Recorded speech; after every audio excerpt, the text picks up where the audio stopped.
Rusijoje išsirutuliojo. Tai vat aš gal reaguodama į ką pašnekovai sakė, į tuos vat ir kad Latvijoje kalbėjo rusiškai, ypač Ukraina, ir kad paskui išnaudojama, kad ateinama jų gelbėti. Tai gal mano toks pastebėjimas būtų, kad tu gali kalbėti viena kalba, bet būti visiškai ideologiškai, na, sakykime, vieni vakaruose, kiti rytuose. Tai tas vienas dalykas reiškia vertybinis, toksai kultūrinis tavo suvokimas, tavo tapatybės.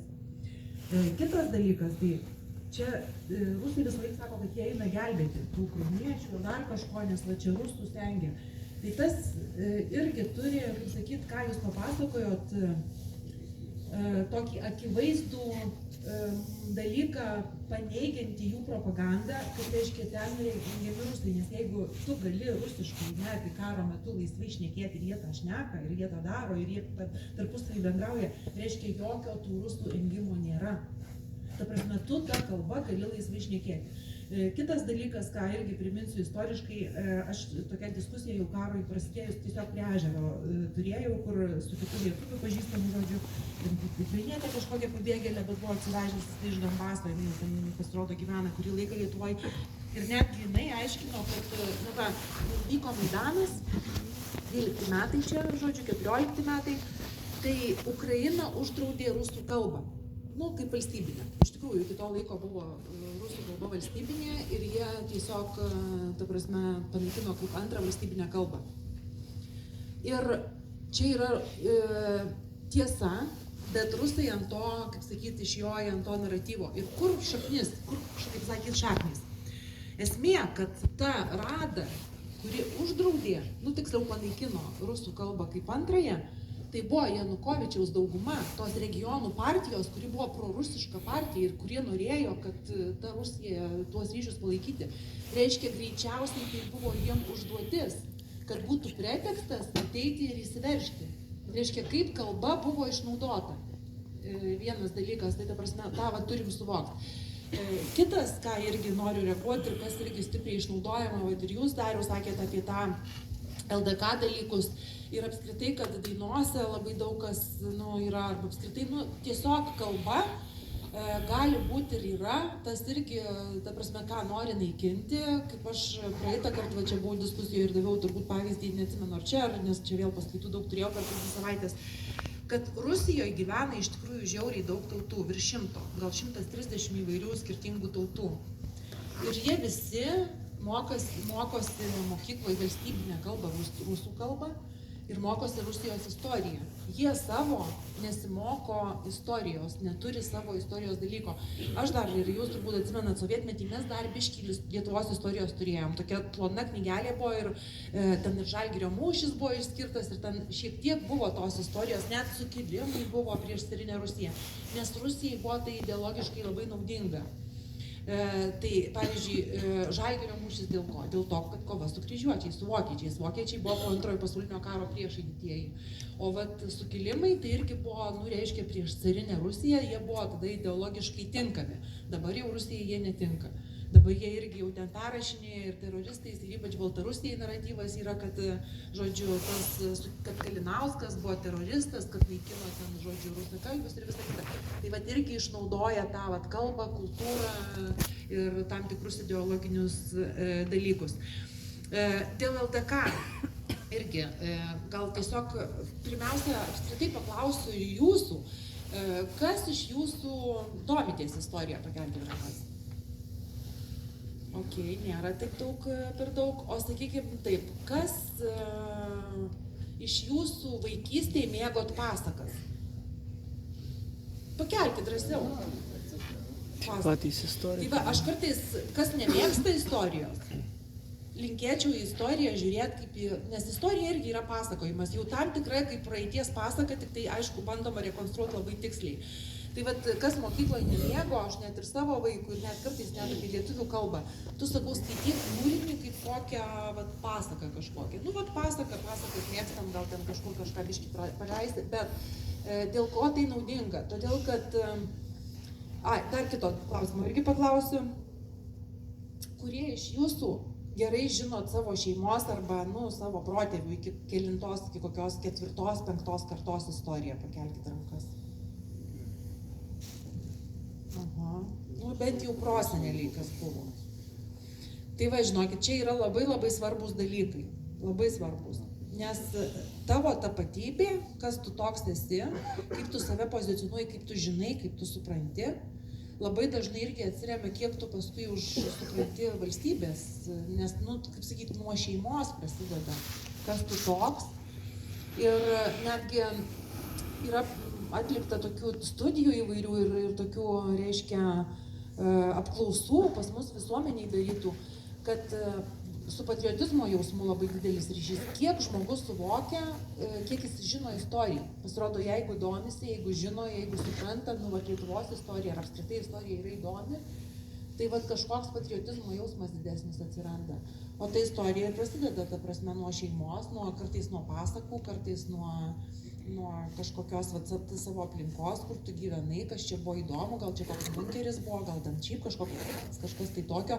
Nes mes kiekvienas pirmiausia, kaip sakyti, kare reikia suprasti, kad tu pirmiausia ginsi save, savo šeimą. Tu apsiginsi, už tavęs stovės kažkas, tavo vaikai kažkas. Tada gal stovės tavo miestelis kažkoks, tavo bendruomenė kažkokia, gal kur tu šokius ėjai, galiausiai gal kur į bažnyčią ėjai per Kalėdas, Velykas, kad ir ten per daug netikintis, bet ėjau ten. Ta prasme, man tai brangu, man tai paskui kelia tą nostalgiją. Ir dar dėl ko pasakysiu irgi apie tą kalbą, apie LDK, tada tuos dalykus, kur sakot, kalbėjo jie ten slaviškai. Slaviškai jau kalbėjo, kai valstybė buvo didelė, jau kai jinai išsiplėtė. Bet čia svarbu, kas kūrėjai. Ir mum irgi bando perrašyti, kas yra taikinys mūsų netgi valstybės pradžios irgi per tą pačią kalbą, kad jūsgi buvot slavai, jūs buvot tie patys. Dabar vakar ar užvakar mačiau Lavrovas, užsienio reikalų ministras, deklamuoja Puškino kažkokį tai eilėraštį 19 amžiaus, kur maždaug nesikiškit vakarai čia į reikalus esmė to eilėraščio, nes visą laiką mes, kai ten kovojom ir su lietuviais tame tarpe, tai čia šeimos reikalas tarp slavų. Puškino eilėraštis 19 amžiaus, tam 1831, man atrodo, Lavrovas pasirašo vadovėlį tą kalbą, kuris išleidžiamas Lietuvos istorija, šiais metais išleista metų pradžioj. Ir apie tą LDK tada grįžt, ten irgi vienas iš taikinių yra turbūt girdėta tokia litvinizmo ideologija, kur irgi neigiama kalba, vienas iš dalykų, kad tikrai lietuviai maždaug buvo baltarusiai, nes LDK kalbėjo baltarusiškai irgi. O jūs lietuviai, tai jūs ten lietuvisai arba žemaičiai, tik tai, kad jūs žemaičiai, tarp kitko, kodėl žemaičiai, nes žemaičiai su visa pagarba žemaičiam niekada Žemaitija neturėjo pilno valstybingumo. Tai irgi reiškia nuneigiamas valstybingumas. Ir vienas, ta prasme, ir kai pradeda dažnai žmonės, net istorikai sako, bet taip, mes turėjom bendrą istoriją, taip, ta kanceliarija ir net istorikai garbus sako, kad kanceliarija buvo vedama slaviškai. Taip, bet kada? Nes prie Mindaugo, pavyzdžiui, jinai buvo vedama vokiškai ir lotyniškai. Ir turbūt girdėjot, žinot, kad yra tokia legenda apie Palemoną. Girdėjau. Turbūt dar ir mokykloje pasakojame, kad, iš kur jinai atsirado, maždaug ten 16 amžiuje, lietuviai sugalvojo, kad jie kilę iš Palemono, iš Romėnų, pirmam amžiui, kurios čia 4 šeimos. Dabar Varakučio geras yra podcastas neredaguota apie Palemono legendą. Galim jie tikėt, galim netikėt, nors yra tikrai, ta prasme, legendos dažnai būdavo irgi kažkokį turi kitokį pagrindimą ir aš su Rakučiu net nemažai sutinku. Bet kitas įdomus aspektas, jeigu net mes netikim Palemono legenda, kad jinai tikrai buvo kaip istorinis įvykis, pagrindinis jos dalykas, kodėl jinai buvo sukurta, kur buvo ieškoma, kad tų šaknų ten Radvilos sugalvojo, žodžiu, kodėl iš Romos, kodėl jie buvo romėnai. Ir buvo pagrindas, kad lotynų kalba panaši su lietuvių, ne su slavų, ne su rusų. Ir jie, žodžiu, tą savo legendą tuo metu grindė, kad tai yra panašios kalbos. Ta prasme, irgi kalba. Tai vat kokią didelę reikšmę turi kalba. O jeigu, aišku, pasiteisintų, nes visi galvoja, kad, Ta prasme, romėnai kalbėjo itališkai, ne, romėnai kalbėjo ne itališkai, romėnai kalbėjo lotyniškai, tai buvo lotynų imperija, lotyniška imperija. Italai tai jau yra, ta prasme, dabartinė Italija tai jau yra barbarai ir ten romėnai, tai kaip sakyti, tie senieji, tai liko pelkėse, vat, kur Venecija, šiaurės Italijoje. Ir iš viso netgi, vat, kai sako italų, net tas genetinis kodas, tie šiauriečiai yra mėlynakiai šviesus, tai va tie labiau tos lotyniškosios giminės, o tie tamsūs italai tai yra vis tik labiau barbarai tapę italais. Bet, tai vad ką norėjau pasakyti, kad kalba yra labai labai svarbi. Ir ne tik kalba, bet ir ta istorija, ir jos žinojimas, ir ją domėjimasis. Jeigu ten mums gerai nepatinka istorija, bet pasidomėkim, kur ten tie mūsų protėviai palaidoti, kas jie tokie. O jeigu pradėsit daugiau domėtis, jeigu į tai žiūrėt kaip kaip irgi į kažkokią pasakojimą, galiausiai visi, kai kurie jau turbūt jūsų ir turit vaikus, ir ar turėsit, tai irgi vaikams pasakos yra ir ne tik, kad patinka, bet jos dar yra ir labai svarbios. Nes jos tiesiog ir smegenys dėl to, kaip sakyti, vystosi ir visa kita. Tai toks būtų palinkėjimas. Nežinau, ar dar kažko paklausėt, dar kažką daugiau pakomentuoti su kultūra ar su istorija. Jo, tai vėlgi svarbus aspektas, kaip matot, visi mūsų pranešėjai akcentuoja kalbos reikšmę. Tiek konflikte, tiek kare, tiek bet kur, bet